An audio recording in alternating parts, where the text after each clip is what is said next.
Am I the asshole for setting boundaries with my son's fiancée and refusing to accept her as a family due to her constant manipulation and pressure? Original post. I, 41M, have 2 kids with my ex-wife, 42F, a son John, 22, and daughter Sally, 20. I'm remarried to my wife, 28. I'm very close with my kids. My son is engaged to Abby. She seems nice but has been a bit pushy trying to create relationships with me and my wife, though she's also awkward with her. Abby isn't close to her family. She told us many stories why, and while some of her complaints don't seem awful, it's not my place to judge and I didn't live it so I can't know anyway.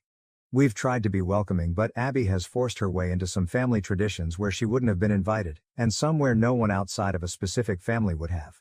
She has been calling Sally sis since they were only dating a few months, has an odd sister/mother-in-law thing she does with my wife, and the one I'm not a fan of, wants me to be like father to her. Not because we've clicked or anything. We are very different people. Not saying that in a bad way, just saying it's not based on how we get along or anything. My kids and I have a tradition when they come over that we have a private catch-up in my office study before they leave, which is now even more important to them because while they both get along well with my wife, they don't want to have personal conversations around her yet. Abby asked if we could talk, and after I explained the tradition, John later asked that I do it, saying she'd never had a caring conversation with her dad. We compromised that I didn't include her in the tradition but did join the 2 of them for coffee and let her talk. Then she started calling me dad. They weren't even engaged yet. John pulled me aside and begged me to give her that, laid this whole thing on me about me always being the dad she always wanted right in front of her and she just wanted that. Told me she cried watching me and Sally together. She still gives me random hugs. I'm a lucky dad. I didn't like it but I do feel bad so I gave her that. She wants me to walk her down the aisle in the father-daughter dance. I don't want to walk her down, and I walk with a cane so dancing is hard. At my own wedding I only danced twice. John is begging for me to do one, preferably the aisle. They came over Sunday. John and I were talking. I thought to address it, when Ab walked in without knocking, asking if he'd told me yet. I asked what John said she wanted me to say about having a second daughter now in my speech and how I loved her. I just looked at him.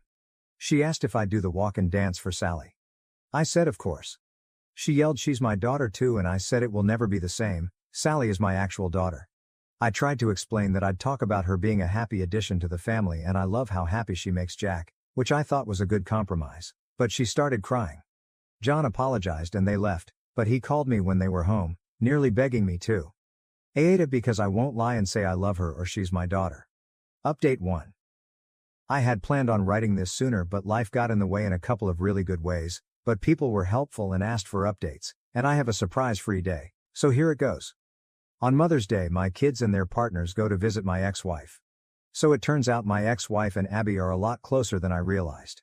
She calls her mom, which is part of where this comes from. Also apparently my ex has been egging it on. On Mother's Day they were talking about the wedding and I guess whenever Abby referred to me it was his dad. My son apparently told her to let it go, which led to yelling. Abby about deserving to be my daughter, ex telling her that she's right. Son telling her that I am trying and she should be realistic about things. Sally telling her I only had one daughter, which was apparently a response to Abby saying to her that as my daughters, they should be united. According to my son Abby was crying, according to Sally she was crying and yelling and kicked something before going to her room, and Sally told me she went off on her mom, but will not elaborate so I don't know what was actually said. But knowing Sally, hoo boy. Around 2 a.m. I got a text from Sally's partner's phone saying Abby really is great, she hasn't been perfect but you should give her a chance and you will learn to love her. I saw it when I woke up. I tried to text her back but was blocked, so I called Sally but they were driving. They stopped by my place later that day because I am on the way and my daughter prefers my liquor and cooking and they told me about the night before. At the end I asked to speak to her partner alone. I asked if I had done something to upset her.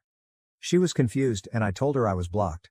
She said I wasn't but checked her phone and I was, and I said it was after her message and she asked what message. I showed her, it was not on her phone anymore.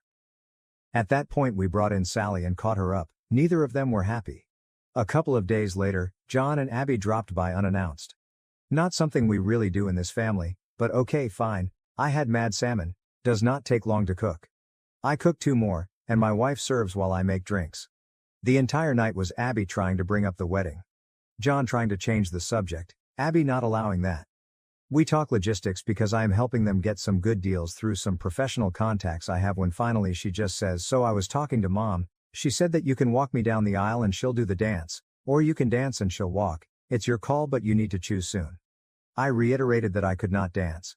She tried arguing that I had danced a little at my wedding but I made it clear that is different, and did not feel comfortable walking her. She got upset and said, "Mom loves me, why can't you?" I felt bad but couldn't lie. I pointed out that she had John who loved her, my ex-wife, friends, she had people who love her. She said, "But other than ex-wife, those aren't my parents." I said, "Neither am I." She was very emotional so my wife and I gave them a few minutes. My son and I were alone later, he looked exhausted. He said the problem was that after Mother's Day Abby had called Sally and kept saying they are both my daughters, that I did not get to be close with one but not both, and that it was them against me. But at that one Sally cried havoc and let slip the dogs of war. Things were said, grievances were aired. John had to hang up before it got worse, but I guess Abby was shaken but there was a new problem. Abby had decided in her head that I did not mean what I have been saying and was just doing it for Sally. He told me he would handle it. Ron Howard. He did not. So now I get text messages from Abby every couple of days acting like we have a secret relationship Sally doesn't know about. She even called herself my secret daughter and lolled. She invited my wife to lunch, saying 2 out of 3 of his girls going out. She has even started using the pressure of showing up at events like a recent barbecue to play a certain image. She hugs me more and holds it, wants to take pictures with just me or my wife and I but always a few with just me to post with captions I do not like. My wife is getting especially annoyed because of how she is with her. I guess Abby surprised her with Father's Day plans for me that had to be shut down. As it is she still inserted herself into the day, but she has a soft spot for her and when Abby gets emotional she caves. My wife is a sweetheart. I asked him if he was upset with me and he said no, he just wished it was different. He said we're good, but he's worried he and Sally aren't, which is when I took the advice of some people and suggested premarital counseling. He said he would talk about it. Abby is insisting Sally go to her fitting. That shop should pay-per-view that potential Royal Rumble because Sally is not holding her feelings back anymore. I told him Sally loves him and I'll talk to her, but for now it is stressful all around. Abby driving my wife crazy with her ideas for what my girls should be doing, driving me crazy with dad-daughter content, drove Sally to the edge, and oh yeah, last night sent me an email with 3 styles of father-daughter dances and song options, so I'm not feeling any more respected or heard than before. The 6 of us have barely been in the same room in order to let things calm down since Father's Day, which was great until it was a shit show. Sorry this is so long, with all the craziness this is still the abridged version. We are supposed to meet Friday, Sally's partner and I have a bet going about how bad it will go. So onward and upward, I hope you fathers had a less dramatic day than I did and by any chance does anyone know exactly how bad of a crime I need to commit to enter witness protection? Just curious update 2. I have gotten requests for updates on my situation, and as I enjoy a refreshing mojito and my wife her mojito, life feels good and the perfect time to amuse the world with my pain and familial drama. Plus a cousin of mine who apparently reads these and knows my situation gave me the convincing argument of dude, you can't keep people hanging. And how can I argue with that airtight argument? I apologize for how long this is, a lot has happened. My wife's pregnancy is going well, keeping her as stress-free and pampered as possible has been my focus. It is such a different experience this time, both because of how much more involved I can be and how much better a relationship I have with my wife than I had with my ex. My daughter Sally has been great, even her partner has been great, helping with the nursery or driving her around when I can't. My wife doesn't know because it is a surprise, but my son has been building a crib for the baby, modeled after the one I built for him and his sister, to show my wife his support. My son is a good man, and he is still in there, he just has a soft spot for Abby. Which I guess gets us to the part of the movie where Godzilla shows up and starts busting up buildings. So I called a family meeting with my kids to talk about the situation. Told John his sister was only doing wedding activities she wanted to and that the guilting request needed to stop, that this was hurting his relationship with his sister. Sally was happy I said it so she did not have to yet again. I told him if he did not stop her from messaging me I would block her with a bluntly honest explanation why. We got a lot out, John seemed to understand, but then a few days later they insisted on coming to talk. Sally and I decided we would get everything out. So all of us ate at our place. Abby started in immediately about baby shower stuff and I told that is the kind of thing we wanted to talk about. I told her that I understood she has been trying to fill a hole that she has, that she thought she was getting a father, a second mother, she calls my ex-wife mom apparently, and a sister. I told her it was still possible but that she needed to start listening to us.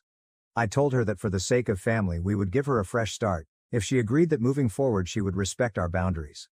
My daughter did not love this idea but loves her brother and was willing to try. Abby tried to say that since we were starting over we could define what the relationship would be and just be family. We told her we were not ready for that it needs to happen organically. She got mad that I am closer with my daughter's partner, which is true but we just get along, and that she deserved it for trying so hard. My daughter said something about trying things we actually want. She ran to our bathroom, he ran after her. After a while I checked on him. I could hear her repeating, "This is not what I wanted." My wife, daughter and her partner went out to the patio to give them privacy and salvage the night. After a bit I got a text saying they had just left. I checked in with him the next day and he said they talked more at home and she understood. For a couple of weeks things were good. The text stopped except the occasional wedding question, since it was getting closer. She stopped pushing herself on my wife and Sally, and we thought was involving us in less in wedding planning out of respect, since as it was they only got the venue at the rate they did because of my professional connections and they know I was willing to help but not interested in helping plan, even if I'm good at event planning. But then I got a call from the venue telling me the card I used had been declined. Now this is a specific card I use for big purchases because of the miles, so I knew it had a high limit. That was how I learned that they had changed dates by 2 months despite being informed I would still be out much of the money because it was too close to the date. I was furious. I mean, I have been lucky in life financially but I am not blow-off deposits like nothing wealthy. Called my son, said he needed to get his ass to the house, just him. They both came. When they arrived I opened the door, she actually started with, "Dad." I think I just replied, "You have got to be fin kidding me," and walked toward the table.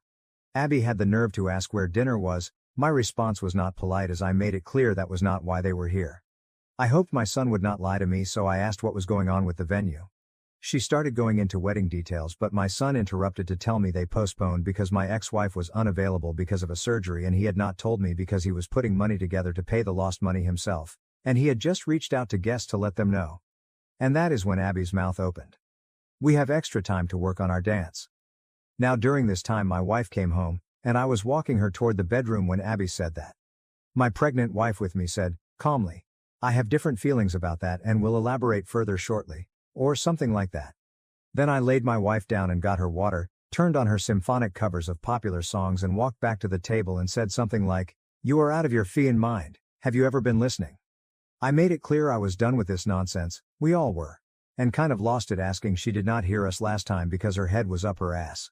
She was stunned silent, "What a beautiful sound," and looked at me while I, admittedly with little filter, explained what Sally and I thought of our time with her and her attempts to force us to love her without even getting to know us.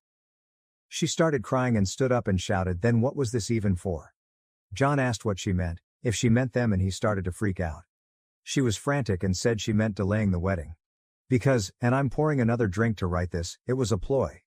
My ex-wife and her decided if I had more time I would come around. Apparently my ex told her not to worry about the money because I am loaded.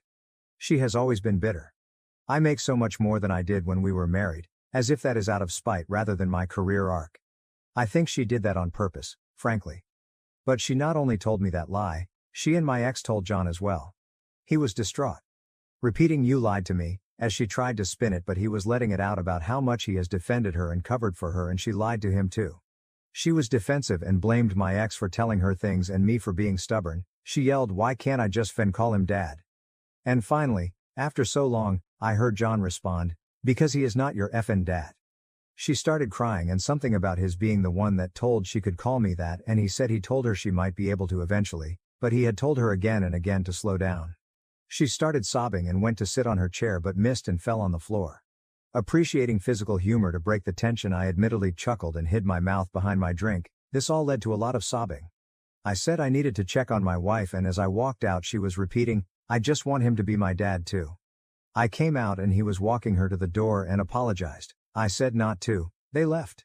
He came over a few days later and said they had a long talk at home. He even asked her if she would have dated him if there was never a chance of being in the family. He believed her when she said yes, but she admitted I was a big draw as well. I was the kind of dad she always wanted. My relationship with Sally is what she always wanted, and the way she said it gave John doubts that she loves him for him. I talked about marriage counseling, how his mother and I tried it, and, while it did not save us, it provided clarity and an impartial voice. I pointed out they both like coming to me, but I cannot be impartial, and if they are trying then they need to do it for real. Abby texted asking if I was the one who suggested therapy. I responded with, "Does it matter if John wants to?" She asked why it was so bad. She wants to know what I think, and I just said John is the man whose opinion should matter most to her. They fought due to the text. She agreed to the counseling and the wedding has been postponed. I may have done a dance. So they are in counseling. He said she struggles, but I obviously do not know details. She is pressing for me and Sally to go to a session with her. Sally told her she did not want to hear Sally unfiltered, and I am not interested. Abby has been leaving Sally alone. She stopped texting me except for the occasional general question, which includes some attempt to go deeper. My wife still occasionally spends time with her because she's very into her pregnancy, more so than I like, but it is my wife's call. So that is where we are. Sorry it was so long, but alcohol makes for a poor editor.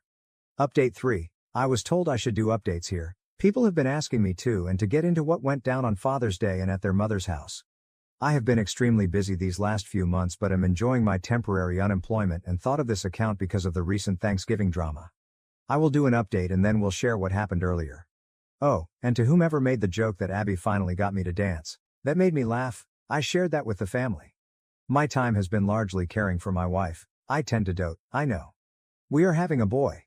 We are really excited, though neither of us really had gender preference. I have raised both and both experiences were wonderful. Now we are discussing names, who we are going to honor. I thought everything had been quiet, but recently found my wife crying and found out I was wrong. Given how busy I have been with work, and my wife knowing I would be free again once we got into this month, my wife has kept this to herself. Apparently Abby has been pushing for one Thanksgiving this year. Things have been quiet with Abby. My son said the wedding blowing up woke her up, and that therapy had been helping. But then this. My understanding is that while John has been talking less with his mother because of all that happened, Abby did the opposite. From my wife's telling, Abby dropped by one day with my ex-wife. My wife intensely dislikes my ex-wife because of lies she spread about my first marriage ending due to infidelity with her, despite there being no infidelity and the linear nature of time making it impossible for us to have slept together back then.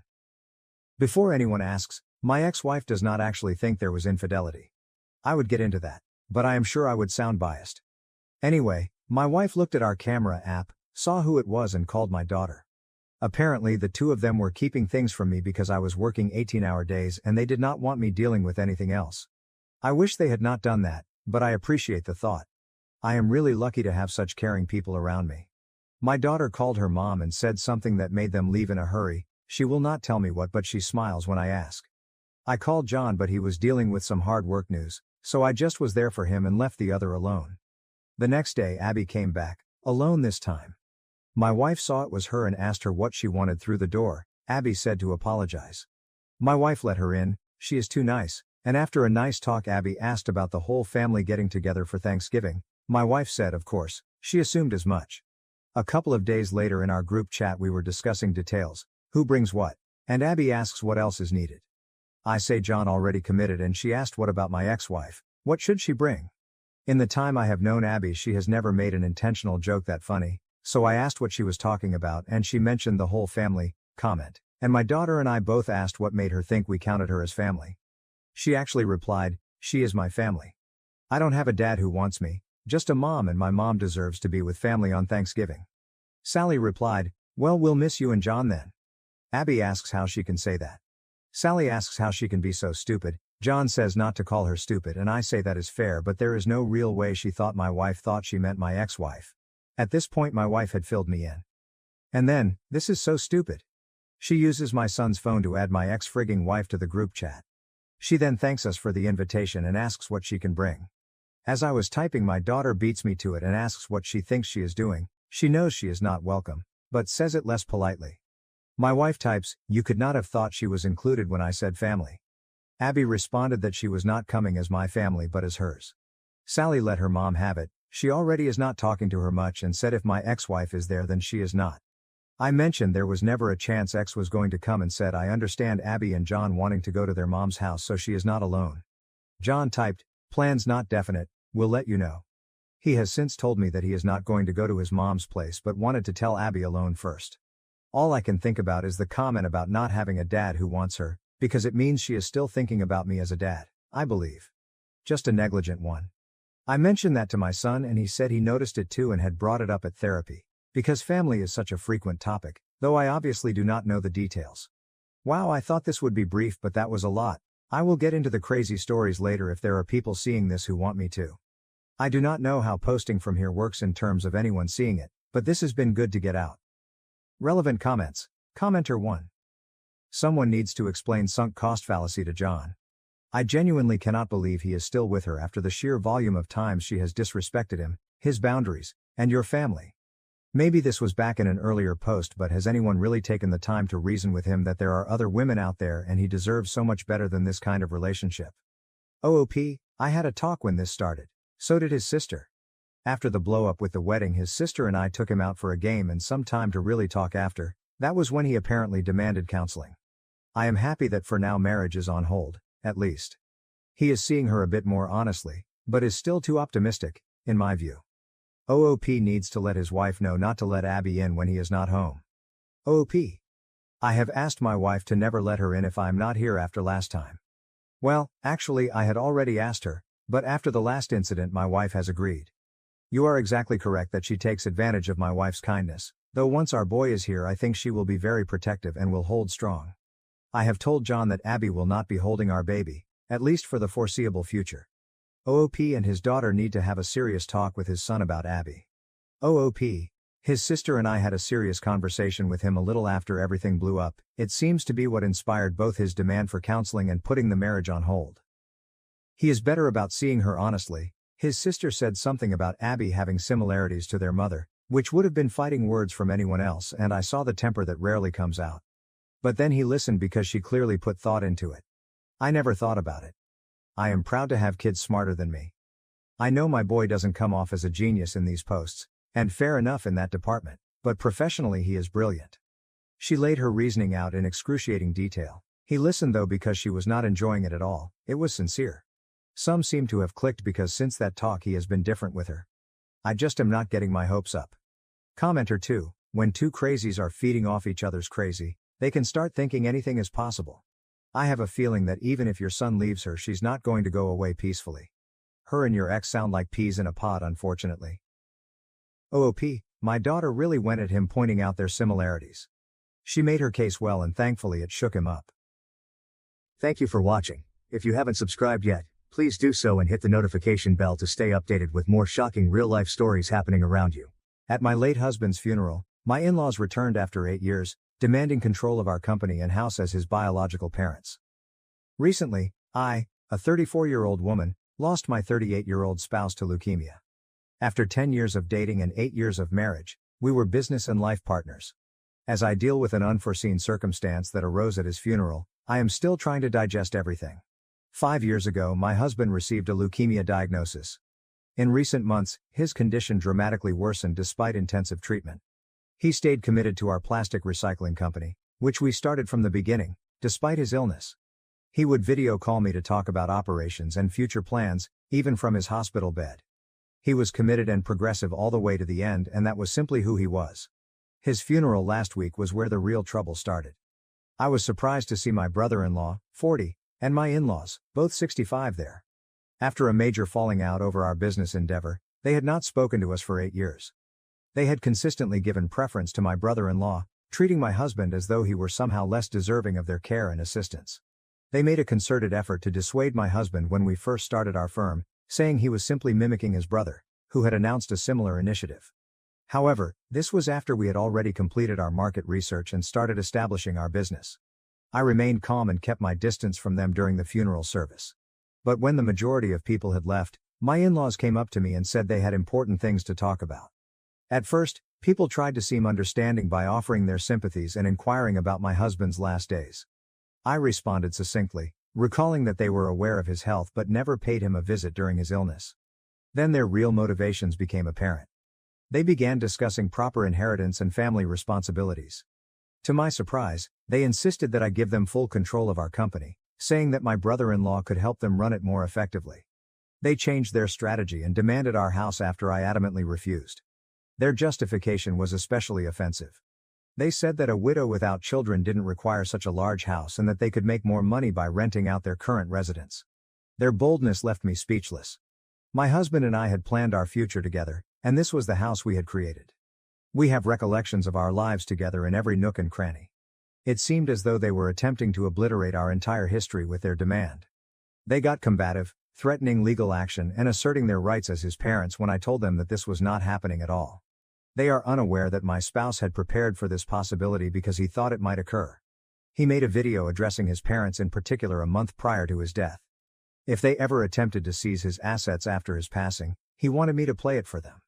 I now see why he believed it was important, even if at the time I thought he was being too careful. I have yet to play the video for them. I drove home crying after they threatened me at the funeral, and I didn't think about it until I was by myself in our house. I need to gather my strength before I confront them with the contents of the tape, even though I know it will change everything. I'm concentrating on managing our company for the time being, as my husband and I had intended. He ensured that all the legal documentation was in order at the time of his initial diagnosis. Even though I know I'm right, their demands and threats are making an already unbearably difficult period emotionally taxing for me. I'm having a lot of trouble deciding when to show them the video. A part of me is eager to get it over with, and another part of me wants to wait until they really attempt to file a lawsuit. In any case, I am aware that this is not yet finished. My in-laws' treatment of my spouse throughout his life is painfully recalled by the current circumstance. I observed the glaring disparity in their treatment of their boys when we initially began dating in our mid-20s. Despite his troubles with alcohol and his incapacity to maintain a job, they believed that my brother-in-law could do no wrong. My husband, on the other hand, who put in a great deal of effort at work and always attempted to support his family, was only criticized and dismissed. The last straw for me was a specific Christmas dinner almost 8 years ago. Instead of celebrating the fact that we had just landed our first significant contract for our recycling firm, my in-laws spent the entire evening disparaging our endeavor in comparison to my brother-in-law's comparable business concept. It's important to note that after learning of our achievement, he quickly came up with his strategy. A furious dispute broke out during the dinner when my father-in-law said my husband was overly ambitious and needed to know his place. We didn't really communicate with them again after that. My husband finally understood that their toxic behavior would never change, even though he had always sought their praise despite my advice to advocate for himself. Their total absence during my husband's illness is what makes their current actions even more egregious. We didn't deliberately conceal his leukemia diagnosis from them.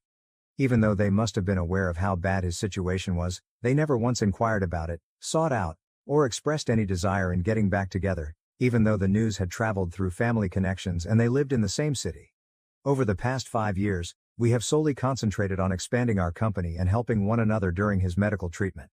3 states had taken notice of our plastic recycling firm, and we were even highlighted in a number of environmental business periodicals. Even on his hardest days in the hospital, my husband would light up when we discussed our most recent projects or our goals for future growth because he was so pleased with what we had created together. His final month of life was especially challenging. When he realized he was running out of time, he started organizing things very methodically. He recorded that video message for his parents, reorganized all of our business records, and revised his will. I recall the day he took the recording. Despite being in his hospital room, he insisted on wearing his favorite business outfit because he was having one of his best days. He handled things with remarkable composure, far more so than I did. He warned me that day, "They'll try to take everything we built, not because they need it, but because they never believed in me. Within ourselves. They will want to demonstrate that they were correct all along." He forced me to make a commitment to maintain my ground and defend the things we had created together, including our shared dream as well as our worldly possessions. I've only seen the video message he taped that day once, but it's really impactful. He talks about all the years of partiality, the contemptuous remarks, and the occasions when they choose to believe in his brother rather than him. But in its clarity, it is painful, honest, and unvarnished. It is neither furious nor bitter. He also talks about me, how everything we created together was intended to remain just that, ours, and how I was ultimately the only family he truly had. I received a string of progressively hostile texts from my in-laws the day following the altercation at the burial. They asserted that they were morally entitled to his legacy since they were his parents. Totally ignoring their own part in the alienation, they even implied that I had somehow coerced their son into removing them from his life. I had stolen their son and was now stealing his legacy, and their most recent mail threatened to expose this. My spouse had painstakingly documented everything, which made their threats all the more ridiculous. Every significant choice pertaining to our company was decided upon collaboratively and documented appropriately. All of our accomplishments were the result of years of diligence, forethought, and commitment, exactly the traits his parents had disregarded in him all of his childhood. I came upon a picture from our first business meeting last night while perusing some old pictures at his home office. Sitting at our small leased office space with our first recycling machine, we were so youthful and full of hope. My husband's parents had refused to assist, claiming it was a silly dream, so he had taken out a personal loan to purchase that equipment. By transforming that one machine into a cutting-edge operation with more than 50 employees, we disproved their claims. He had preserved some old emails, including ones from his parents, which I also found. It was like witnessing their relationship fall apart in slow motion as you read through them. Their criticism made every accomplishment seem less significant, and every accomplishment was compared to his brother. In fact, they accused him of wanting to eclipse his brother by launching our company in their most recent email, which was sent 8 years ago. Ironically, they never believed in his legacy when he was alive, but now they say they deserve it. They never paid us a visit, never acknowledged our accomplishments, and never showed any curiosity about what we had constructed. They didn't get in touch, even after our creative recycling technique was highlighted in the local media. However, now that he's gone, they feel the need to take possession of all he put so much effort into creating. They want to challenge the will, according to their most recent threat, which they got this morning. They say they have proof that I had an undue effect on my husband in his last days. It's nearly absurd. He was more focused and resolute than ever in those last days. He made sure that everything was legally guaranteed because he knew exactly what he wanted. My in-laws have no case, according to the legal team at our company, with whom I have been talking. My husband's will is unambiguous and compliant with the law, and everything is appropriately recorded. Additionally, they have encouraged me to preserve all correspondence from my in-laws because their threatening comments can prove helpful in the event that this goes to court. When they unexpectedly arrived at our corporate headquarters yesterday, it was their most recent attempt at intimidation. Demanding to address the board of directors, they created quite a stir in the lobby. It's still the family business we started together, and we don't even have a board. They yelled that they would expose the truth about how their kid was coerced out of his family before our security team had to escort them out. The most agonizing aspect of it all is seeing them destroy their own son's legacy in an effort to seize what he created. My spouse finally realized that nothing he accomplished would ever be good enough after years of attempting to gain their favor. He ultimately found serenity in embracing that and concentrating on our shared life. Everything will be different because of the video he left behind. In addition to addressing their recent attempts to seize his money, he also directly addresses their years of favoritism and emotional manipulation.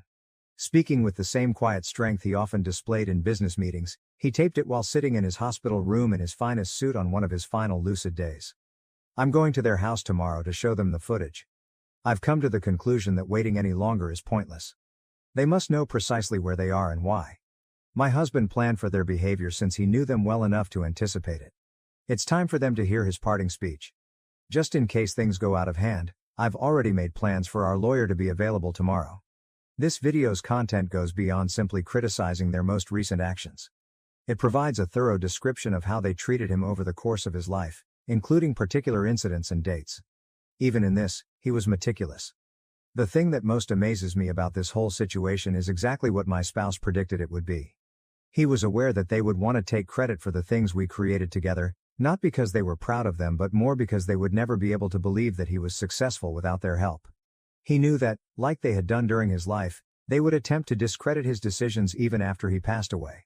The irony is that things may have turned out differently if they had even a small amount of interest in his life during his leukemia battle. However, they made the decision to remain silent throughout his entire sickness, never contacting him or inquiring about his health. They now have the audacity to assert ownership of what he and I jointly constructed. I'm not only defending our company and our house, I'm defending his legacy, our common goal, and the real him, not the son they rejected, but the intelligent, compassionate, and driven man who created something significant in spite of their lack of belief in him. They will finally hear his final words to them tomorrow, and they will see why their allegations are unfounded. I'm currently fortifying myself and getting ready for the future. As he would have desired, the business is still thriving, and his parents will soon, very soon, find out precisely how their son felt about their unexpected interest in his legacy. Update 1. I wanted to share some updates from my last post, which was a week ago.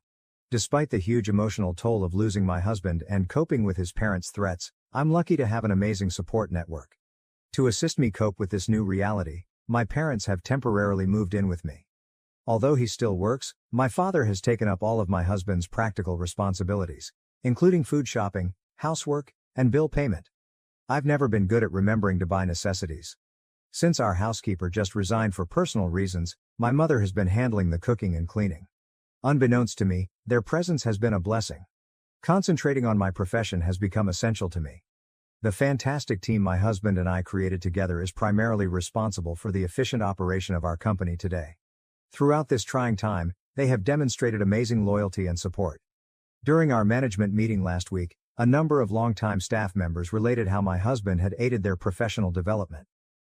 Hearing these recollections was both touching and devastating. But sometimes I'm hit hard by the fact that he's not here.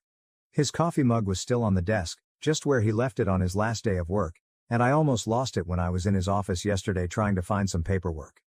I miss the little things we used to do together, like having coffee in the morning, talking about company plans, taking lunch together, and even jokingly arguing about how to organize files.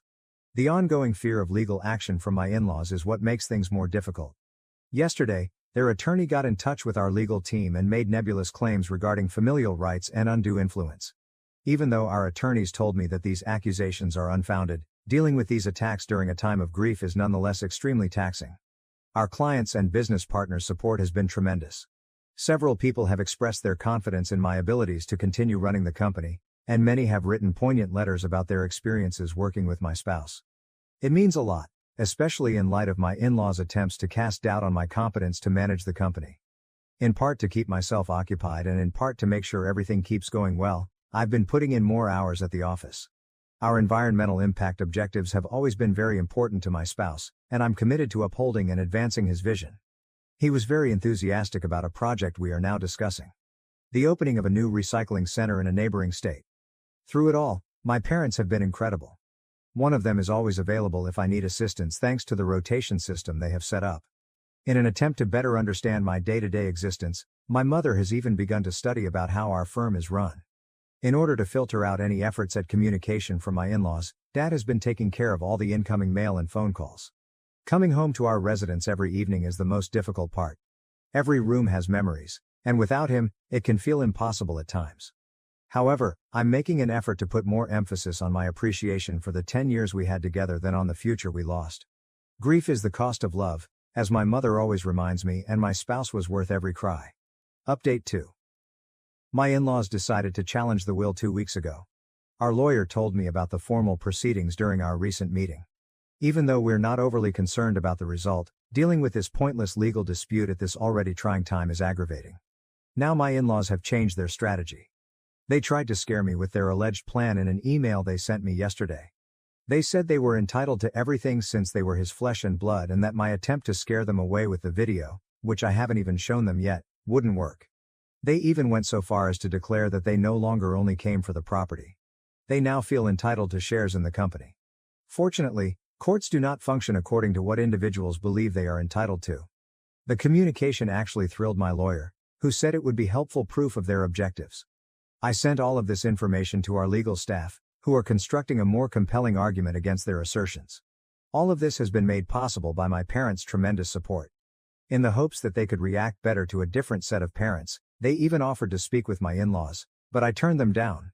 I want them to proceed with their case at this point because I am certain that it will be a complete waste of their time and money, which is precisely what I desire given their actions. The last several weeks have been hectic, with a steady flow of people coming to see how I'm doing or to express condolences since they were unable to make it to the service. I've hardly had time to think about my own emotions because I've been so busy taking care of business and entertaining myself. However, I nearly lost it the other day while I was in my husband's office trying to find some documents pertaining to my job. I only hoped I could speak to him again, to express my love and miss him, because I could picture him there so vividly. My top priority right now is making sure our company keeps growing. I am aware that he would have preferred that. His drive has inspired me to put in even more effort. Even on the most difficult days, I am motivated to keep going by his vision for the success of our business. With all the paperwork my husband left behind, our legal team is confident in our position.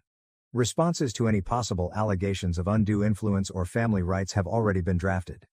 Everyone involved in the issue understands the irony of my in-laws attempting to assert any rights after 8 years of total silence. It's touching to see how many lives my husband affected, and my mother has taken to arranging all of the messages and condolence cards we've received. His honesty and inventiveness in the field have been documented by colleagues, business associates, and even rivals. My in-laws' present attempts to portray him as someone who was coerced out of his family are in sharp contrast to these testimonies. The most challenging aspect is keeping my cool during this entire ordeal. Whether it's another threatening email from my in-laws or just the agony of missing him, there are fresh hurdles every day. But I'm committed to preserving everything we created together, not only for me, but also for his legacy. Our senior management team and I will be meeting tomorrow to talk about our expansion plans, which my husband was really looking forward to before he became ill. Even as we navigate these legal obstacles, it feels good to be pursuing his aspirations. I plan to prove him correct when he says that the best form of retaliation is success. Update 3. 2 weeks have passed since my in-laws challenged the will, and yesterday something really intriguing occurred. My brother-in-law, of all people, sent me a note. I was taken aback because we have absolutely nothing to discuss, and it seemed brave of him to get in touch with me considering what his parents are doing.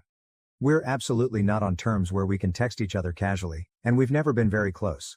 He texted me to ask if he could come over to my house. Something compelled me to give it a shot even though my first reaction was to decline and block his phone. I felt it had something to do with my in-laws, and I had a gut sense this might be significant. I also agreed to meet him because my parents would be home. He brought flowers and offered his condolences when he came, explaining that the circumstances with his parents had prevented him from expressing them appropriately during the burial. This wasn't the kind of behavior I expected, therefore I was surprised by how considerate it was. He had always struck me as being rather noisy and conceited in our past encounters at family get-togethers. Even more unexpectedly, he no longer had the same alcoholic odor as he had years before. His performance appeared to have been thoroughly cleaned up. He rambled on for a while before getting to the subject. He was there to inform me that his parents intended to discredit me and it would not be a pleasant experience. They were making up a story about how I was now rejecting their assertion that my husband had borrowed money from them to launch our company. They intended to spread their lies on social media as they were unable to legally pursue this angle due to the lack of a legally binding contract. I couldn't understand why they believed it would work because it was such a naive plan. But I was glad he came to alert me so I could take preventative action. Then he revealed something more intimate. He had been trying to improve himself over the last few years and had made multiple attempts to get in touch with us. But he lacked the bravery to do so after mistreating his brother for years. He knew it was too late, but now he was here to make amends for everything. I was totally unprepared when he actually began to cry. He was comforted by my father, who was there and prepared him a cup of tea to help him relax. I reassured him that everything would be all right and that I was certain his brother would have valued his gesture when he eventually left. He felt somewhat better as a result of this. In all honesty, I don't believe he was responsible for most of what transpired. Both of his children were let down by their parents. By treating him as the golden child, they believed they were doing him a favor, but in the end, they did neither of their kids any favors and instead spoiled him. I simply feel sorry for them both. They were entitled to better lives and better parents. My viewpoint on this whole situation has changed as a result of my brother-in-law's visit. Both boys were obviously impacted by the poisonous familial dynamics, albeit in different ways. His sibling is just now starting to see the harm their parents inflicted, while my husband found the strength to escape and start a new life. Update 4. After talking to my lawyer, I informed him of what my brother-in-law had told us. In order to use my in-laws' social media posts against them in court, we agreed to wait and see how things would develop. Our legal staff verified that having my brother-in-law testify against his parents would strengthen our case, and he even offered to do so if needed. My in-laws finally posted on social media a few days ago. I emailed them right away to warn them that we would take legal action and file a defamation case if they didn't remove it right away. They probably didn't anticipate such a prompt and stern reaction. When I told them that their own son was now on our side, it probably didn't boost their confidence. Almost instantly, they removed the message, but they insisted in their reply that they would take everything away from me. Their actions have now become nearly monotonous. I blocked their email address and wished them luck with their goals. They can do whatever they want, but now that my brother-in-law, their lone possible ally, is no longer on their side, they will need that luck. I am aware of the irony of the entire situation. They are now frantically striving to leverage family ties they themselves broke years ago in an attempt to obtain a share of the company they once wrote off as a silly dream. All of our legal records, their prior actions, and now the testimony of their own kid all point against them. Our attorneys are optimistic that this will shortly come to an end. They are aware that they are in a precarious position because they promptly took down their defamatory message after being threatened with legal action. Everyone concerned is realizing more and more that they have no case, either morally or legally. Knowing that my spouse was correct all along is what makes me the happiest, not the possibility of winning in court. He diligently prepared for the possibility that they would do something similar. Because of the legal measures he took and the video he left behind, he is still defending what we created together. Our company is still doing very well, and we are proceeding with the plans for growth that my husband was really enthusiastic about. Our clients have been understanding during this entire process, and the team is still very supportive. Honoring his legacy by carrying on with the dream we both shared is ultimately what counts. Now and then, my brother-in-law calls to see how I'm doing. Our family dynamics have changed in a little but significant way. It's never too late for people to own up to their mistakes and make an effort to improve, even though it's too late to save certain relationships. My husband has always had that belief, and I'm beginning to understand why. I am aware that I still have difficult days ahead of me, both personally and professionally, but I am also ready for whatever comes next. That was my husband's responsibility, and I plan to honor him by preserving and expanding everything we created together. Thank you for watching. If you haven't subscribed yet, please do so and hit the notification bell to stay updated with more shocking real-life stories happening around you. I discovered my fiancé and my sister in bed together during my engagement party, and my parents asked me to stay silent to protect her reputation. I am a tenured professor at a large Northeastern university, 42F. Since I'm still processing what happened at my wedding and, to be honest, I need some perspective, I need to explain what happened. Let me first briefly explain the dynamics of my family. Lisa, 38F, my younger sister, has always been our parents' favorite. Lisa entered the media industry and became a local TV personality, while I spent years conducting research and writing articles for academic purposes. Our parents were always telling me how successful and gregarious Lisa was. The partiality was brutally evident when I was growing up. Our parents paid top bucks for Lisa to enroll in theatrical classes. I was told to use what we had when I required equipment for my science projects. All our lives, this trend persisted. The only person who really encouraged me to pursue my academic goals was my dad's mother, my grandma Martha. "Elena, you have a gift in your mind," she would often tell me. "Don't allow someone to make you less bright." While my parents were occupied watching one of Lisa's TV segments, she joined me in celebrating the publication of my first research paper in a famous magazine. After putting a lot of effort into my job, I became one of the youngest female professors in my field. Even though it wasn't the life my parents had in mind, I created a life of which I was proud. Then, during an academic meeting, I met David, 44M. He was pleasant, intelligent, and seemed to have a unique understanding of me. After 2 years of dating, I was ecstatic when David proposed. How did my folks respond? "Well, at least you won't be alone with your books anymore." Even more telling was Lisa's response. With the same patronizing grin she had had since she was a young girl, she exclaimed, "At last. I was concerned that you wouldn't meet someone who could cope with your intensity." The celebration of my engagement took place at my parents' home. Lisa insisted on assisting with the arrangements, but her idea of assistance mainly consisted of offering suggestions that were more in line with her preferences and criticizing my selections. She began to visit our home regularly, particularly during my work hours.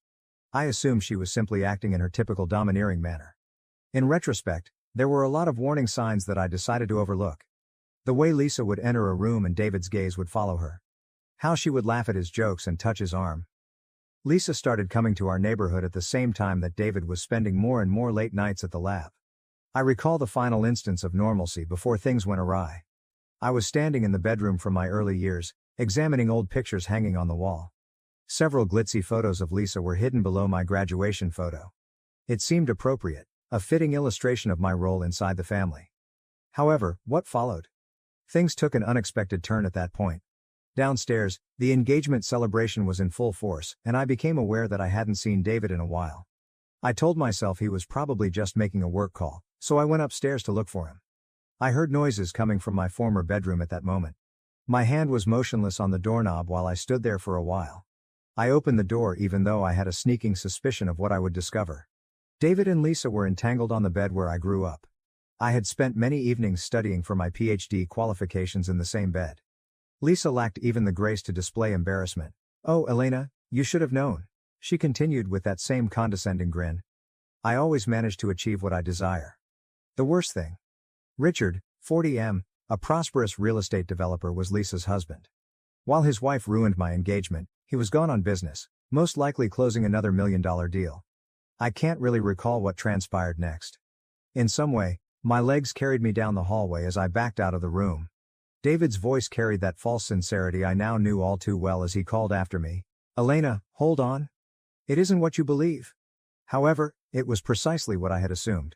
Before my parents caught me, I had already gone halfway down the steps. My expression must have told them everything. "Elena, sweetie, please don't make a scene," was my mother's initial statement. "Consider your sister's union. The marriage of my sister. Not the broken engagement I had. My heart isn't broken.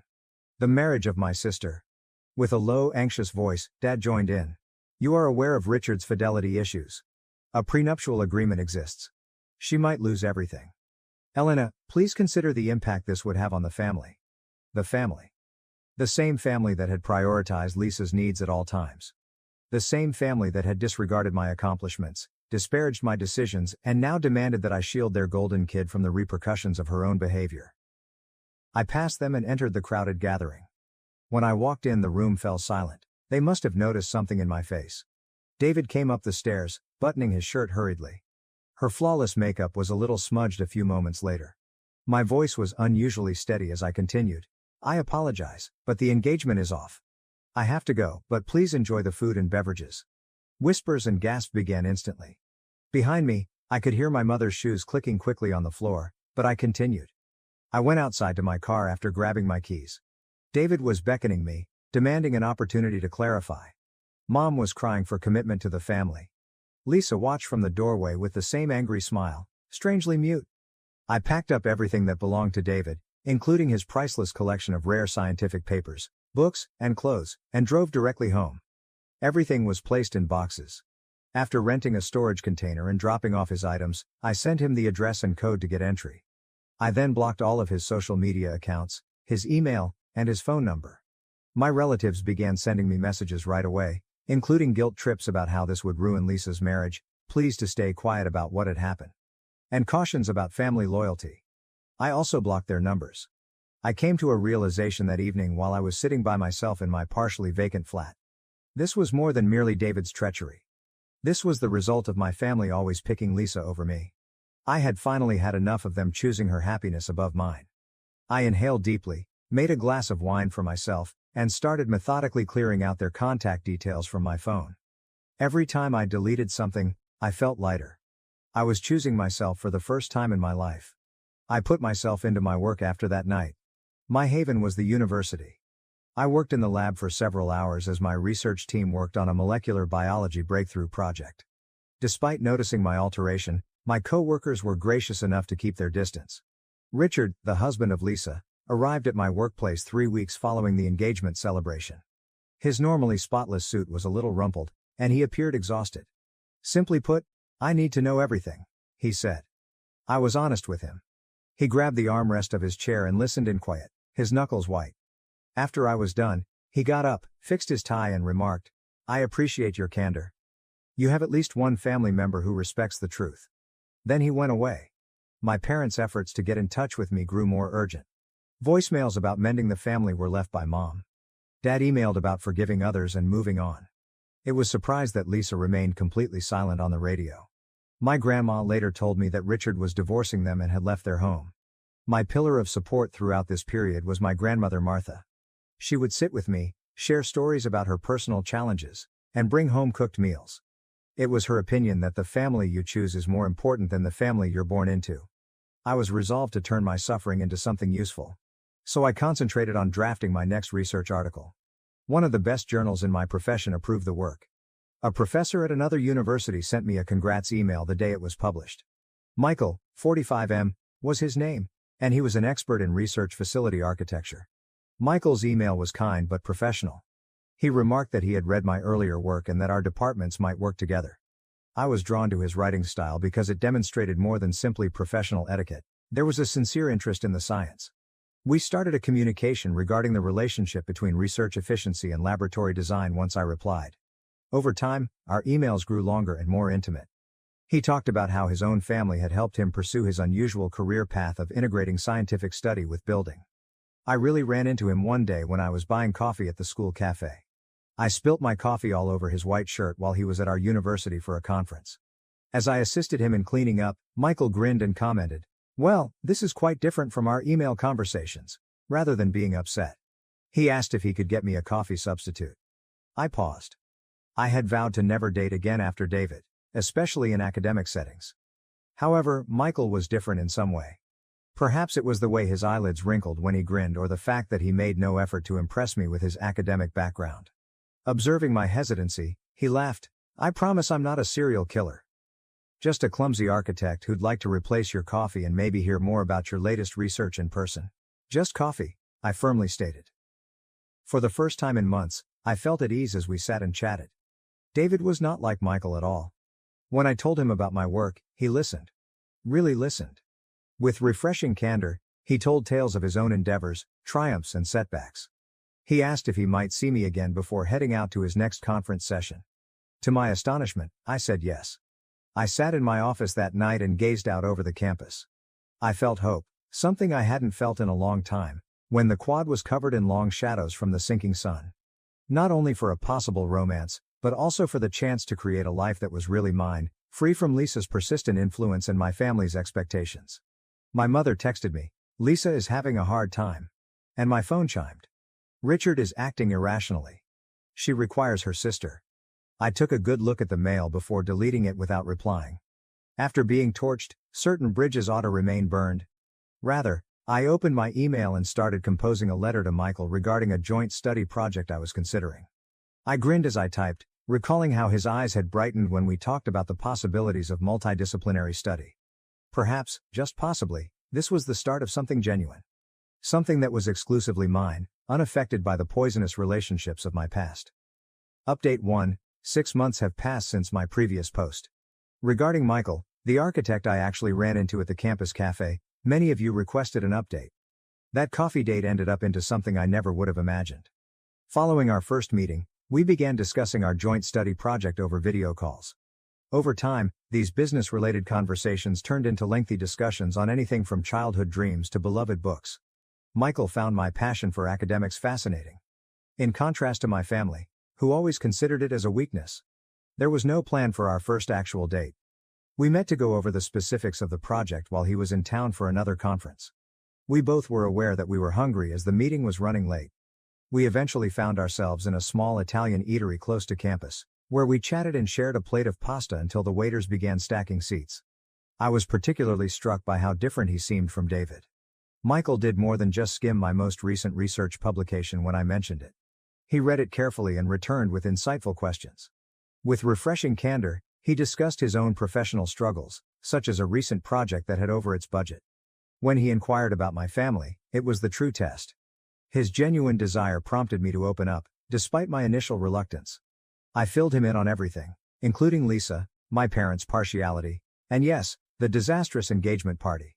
He just listened, without the customary uncomfortable answers or attempts to protect familial relationships. He then showed me that he really understood by sharing his own experience with a competitive brother. Although our joint endeavor is progressing nicely, we have taken care to keep our personal and professional relationships apart. We mostly see each other on the weekends because his department is in a different state. In fact, the distance has been beneficial since it has allowed us to naturally build trust. He asked me to meet his family last weekend. Considering my past, I was afraid, but it was not what I had anticipated. I was welcomed right once by his mother, Linda, who shared stories about Michael's early architectural efforts and showed me his awkward childhood photos. It seems that he once attempted to use his father's power tools to rebuild their garage. "We've heard about your research work," Linda said, pulling me aside, which was the most bizarre moment. "Michael is constantly praising your brilliance." It was expressed with sincere pride and interest rather than comparison or jealousy. I neglected to add that I recently received an offer at work that would allow me to work closer to Michael's university.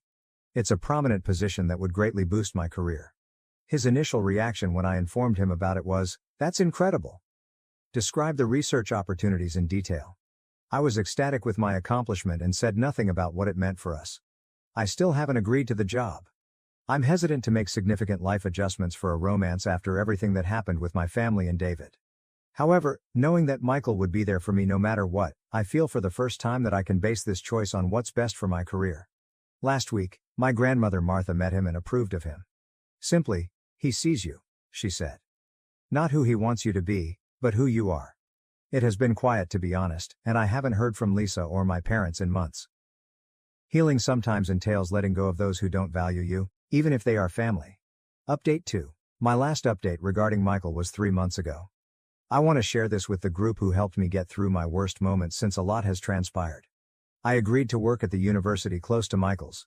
The change was welcomed by my research team, and we have established a method for remote communication. The main reason the transfer has gone smoothly is that I took my time and properly planned everything. Last weekend, the most significant change occurred. I was in Michael's kitchen preparing dinner with him.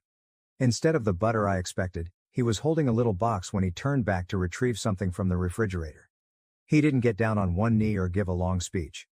You know how we've been talking about combining lab design with research efficiency, he added instead. Well, I've also been considering merging our lives. What are your thoughts? The ring was very different from the gaudy one David had given me. It was exquisite and simple. Michael's following statement, "I know your work is important to you," truly touched me. A matching desk lamp is included with the ring for use during late-night research sessions. Yes, I said, simultaneously crying and laughing. We are invited to an engagement celebration by Michael's parents. Regarding it, Linda has been really kind, often asking if I'm okay with the plans. Michael immediately offered that we forgo the party entirely when I hesitated. However, we're having a small gathering. Just close friends and family, because I don't want my past to control my future. Richard, the ex-husband of my former sister, sent me an unexpected email. He said he's doing well with his new companion and praised me. He appears content now that the divorce is official. Hearing from him was strangely therapeutic. Martha, my grandmother, is overjoyed. She gave me a hug and muttered, "This one's a keeper," after I showed her the ring. She is correct. The small things, like how he turned one of his spare rooms into a makeshift home office for me with a whiteboard for research notes, are what show how much Michael cares. Somehow, most likely through extended family, my parents learned about the engagement. Mom left a voicemail stating that they would like to participate in the celebration and make amends. I have not answered. It's preferable to keep some doors closed. Update 3. My engagement update was 2 months ago, and I wish I could report that everything has gone well since then. I must convey the unexpected turn the wedding preparations have taken. At the lakefront home of Michael's family, we were organizing a small ceremony. Linda has been fantastic. She has always respected our wishes while assisting with arrangements. Only family members, close friends and coworkers who truly support us were on the carefully picked guest list. Then I got an email yesterday that really chilled me. According to what my mother wrote, she and Dad decided to invite Lisa to the wedding. Their logic? She's your only sister, and family should be together on special days. I called Michael right away. "Whatever you want to do, I'm with you," he answered before I could even articulate my panic. "We have the day, not them." I was able to think clearly thanks to his cool backing. When I told my grandmother Martha, she became enraged. "After everything they've done," she said, "they have no right." I knew I had to deal with this on my own, but she offered to run interference. Before sending it, I wrote and revised my response multiple times. "Mom and Dad, I made it very plain that I didn't want Lisa to attend my wedding. This cannot be discussed. You won't be accepted either if you're unable to respect this barrier. Elena." Their reaction was expected. About family togetherness, Mom called in tears. Dad wrote a long email about forgiving others and letting go. They even had some family members contact them on their behalf. Michael has had tremendous support from his parents during this time. Linda called to reassure me that only those invited would be allowed entry to the location due to security measures. Michael's brother James volunteered to deal with any unwelcome visitors directly. My research team's support was the most unexpected.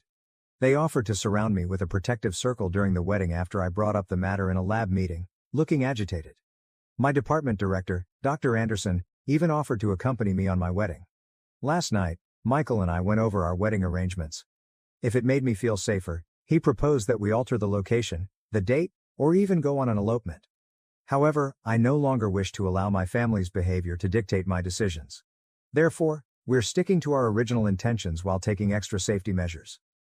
Individual QR codes will be included in the invitations, security will be in place at the location, and most importantly, our chosen family and real friends will be present to support us. Last weekend, my grandmother assisted me in choosing my wedding gown. She said something that made me cry as I stood in front of the mirror. "Dear, you're gleaming. Because you're at last free to be who you are, not because of the outfit. Though I'm more resilient than I was previously, I'm still anxious about what Lisa might try. There is more to our wedding than just Michael and I becoming husband and wife. It's about choosing genuine love over poisonous familial relationships, happiness over drama, and tranquility over upheaval." Update 4. It took place. Lisa appeared to my wedding wearing an outfit that looked to be meant to attract attention and was obviously pregnant, despite all of our safety procedures and security measures.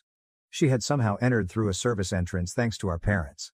Linda hurried in with a pale face when I was in the wedding room. "I'm very sorry, Elena," she was brought by them. "Your mother made a fuss about not excluding an expectant woman when we attempted to stop them. She didn't have to complete."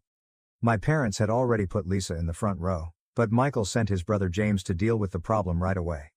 I felt sick to my stomach when I saw the same smug expression on her face that I had witnessed at my engagement party with David. I inhaled deeply and turned to face the mirror. My wrist was adorned with a handcrafted bracelet fashioned by my research team, the exquisite clothing grandmother Martha had assisted me in selecting, and Michael's first present to me, a lovely necklace including a little microscope pendant. "What do you want to do?" When I called Michael, he inquired. "They can still be taken out, or we can put it off. I support you no matter what you decide." I realized then that I had allowed them to dictate my happiness all my life. "Not today. We're getting married," I stated confidently. "They can stay, but I'm done letting them write my story." The ceremony got underway. Dr. Anderson, the director of my department, escorted me down the aisle with pride. Everything else vanished when I saw Michael waiting for me with love and compassion in his eyes. We exchanged vows that we had written ourselves. Everyone laughed when Michael pledged to constantly support my scientific endeavors, adding, "even if it means converting more rooms into lab space." From peer reviews to late-night science talks, I vowed to be his partner in everything. The reception followed. I believed I was ready for anything, but I was surprised by what transpired next. Lisa pretended to be the maid of honor and got to her feet, holding a glass of champagne. She began by describing how she had saved me from making terrible mistakes, and how she was always looking out for her big sister. Beneath the table, I felt Michael's fingers clasp mine. I noticed my research team stiffening up, poised to step in. Linda was getting up from her chair a little. However, for the first time in my life, I was able to fight my own fights without assistance. Calmly and professionally, as I would have addressed a lecture hall, I stood up, holding my own glass. "I think it's time for the bride to make a toast of her own," I replied. What came next? Well, that merits an update of its own. Let's simply say that speaking your truth with dignity might sometimes be the best form of retaliation rather than being silent. Update 5. Here is what transpired when I made my toast after my previous update regarding Lisa attending my wedding. As I stood there, staring at my sister's arrogant face, I experienced an odd feeling of peace. I'd been lecturing academically for years, so I knew how to control a room. I started by saying, "For those who don't know me well, I'm a scientist. We work with truth and facts. So allow me to share some family-related truths." There was a silence in the room. My sister, who was married at the time, was in bed with my then-fiancé 3 years ago. My parents were more concerned with preserving Lisa's reputation than with my wounded heart when I found them. At last, Lisa's smile wavered. Tom, her husband, whom she had brought as a sign of family unity, suddenly got to his feet. His voice was tight as he asked, "The baby, Tom? Is that why you've been avoiding the paternity test?" There was an overwhelming quiet in the room. Lisa placed a protective hand over her growing tummy. I went on, speaking steadily. "There has always been a trend in my family. Lisa's happiness comes first. They pleaded with me to remain silent after she ruined my first engagement. They helped her get in when she arrived here without permission. But today, I said, is about true family, the type that makes you stronger rather than weaker. My research group, who take pride in my accomplishments. Michael's family, who embraced me with unmatched warmth. My grandmother, who never failed to recognize me for who I am." Tom was the first to go. Lisa called his name and ran after him. My mother was crying as my parents followed. The room's atmosphere abruptly lightened when the door closed behind them. Then my grandmother got up and held up her glass. In her own words, "To Elena and Michael. To truth, to real love, and to the family we choose." The remainder of the reception was excellent. Everyone relaxed without the burden of pretense. My study team secretly practiced a surprise dance, which they performed. I found out the following morning that Tom had requested a paternity test and filed for divorce. For once, I didn't feel obligated to assist in picking up the pieces when Lisa's meticulously constructed world fell apart. Update 6. A year has passed since my wedding and the amazing things that happened there. I wanted to give the community that helped me through everything one last update because so much has changed. Michael and I are expecting our first child, which is the major news initially. My first emotion upon seeing the positive test result was one of terror. It brought back memories of my own familial relationships. However, Michael's answer was ideal. He wrapped his arms around me and said, "This kid's going to have the best mom, a brilliant scientist who knows how to love unconditionally." The family of Michael and Linda has been amazing. Linda was thrilled about my latest research article as well as the baby when we told them. "This child is going to have such an amazing role model," she remarked, describing my work in the journal. I've heard tidbits of information regarding Lisa's situation from my grandmother Martha. Tom's suspicion that the baby wasn't his was validated by the paternity test. She is currently trying to start again while living with our parents. The reality of being a single mother has replaced the opulent lifestyle and fancy clothing. I occasionally have a slight sense of sadness, not precisely guilt, for the way things turned out. Michael's statement, "Consequences aren't cruel, they're just truth in action," comes to mind next. I'm doing well with my research. Michael and I worked together to build a new laboratory, and the university recently granted money for it. His inventive architecture and my research needs make for the ideal combination of our skills. Our work collaboration has only improved our friendship on a personal level. In my new lab, our baby will have a dedicated space, a secure enclosed play area, where they may be close to me as I work. Michael created it himself, adding all the safety features he could think of while still making it engaging for a child's growth. My circumstances haven't changed much, but I have. I no longer feel the need to compete for attention or prove myself. In our household, there is no hierarchy of love or success, only mutual understanding, support, and sincere joy in one another's accomplishments. Grandmother Martha, who is thrilled to be a great-grandmother, comes to visit frequently. She's already crocheting the baby little lab jackets while entertaining us with tales of my own early science projects. Even now, my parents still make an effort to connect, generally through family. I'm not ready, but they want to be involved in their grandchild's life. Some wounds require real change rather than just time to heal. As I reflect on my path, I see that responsibility or blood relationships aren't the key to creating a meaningful family. It's about finding people that love you for who you are, celebrate your happiness, and encourage your aspirations. I want to express my gratitude to everyone who supported me and followed my tale. Although life isn't flawless, it is genuinely and delightfully mine. Thank you for watching. If you haven't subscribed yet, please do so and hit the notification bell to stay updated with more shocking real-life stories happening around you.